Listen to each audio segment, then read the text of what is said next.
especially naysayers. And lately, with everything that's going on around the country and in Washington, D.C. and here in the Northwest, there have been a really healthy number of naysayers, and I love them. I absolutely love you folks. Call in with your best argument. But let me tell you first, the shooting in Santa Clarita, California, if you haven't heard about it already, a shooting at Saugus High School this morning. One 16-year-old girl has died, a 14-year-old boy has died, 6 people shot in total. The suspect is in custody, but here's the part you really need to focus on. You need to focus on the fact that we're already hearing reporting from the students and from others at the school. We knew this was coming. There were warning signs.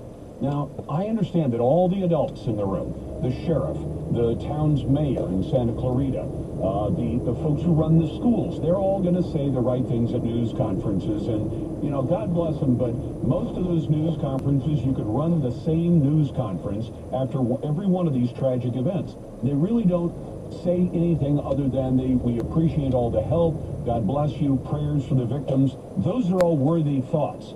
But we will bring you updates today as we get them. But the thing I think you should focus on in the Northwest is that when you hear students saying, we knew this was coming, and we in fact knew who it was likely to come from, you know the students in the school that are likely to engage in this kind of activity. The folks at Marjory Stoneman Douglas High in Parkland, Florida, knew that it was coming. They knew it was coming, and they knew the name and the identity of the student. He was so bad that the school literally had to frisk him every day as he came to school. Of course, exempting the day that he showed up with a gun. Now you say guns are the problem. Guns are not the problem, because you can't strip America of 400 million firearms. Even the Democrats have not suggested that, although they have said, why do we not sell any more? Well, then you still have 400 million there. So if you suggest it as a solution to the problem, the obvious logical objection is that you can't solve that problem that way.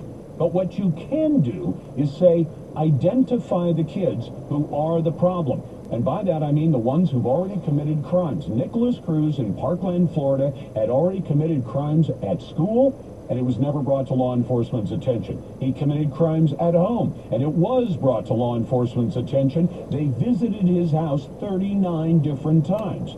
You've heard me talk to Andrew Pollock, the father of Meadow Pollock, who died in the Parkland shooting.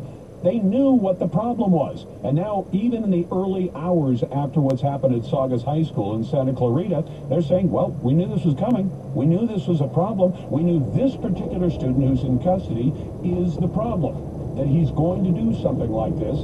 And the old adage we've been hearing ever since 9/11, if you see something, say something. Yeah, and what I've translated that to, unfortunately, because this is a failure of local politicians and government. It is a failure of police agencies. It's a failure of mayors. It's a failure of state lawmakers. If they tell citizens, if you see something, say something, they should finish the thought by saying, and we will do nothing that is consequential. Because if they finish it that way, you'll say, oh, you want me to say something if I see something, and then you'll do essentially nothing about it? Then why would I bother? Which I think is the message everybody is getting, although the politicians are too politically correct to say it.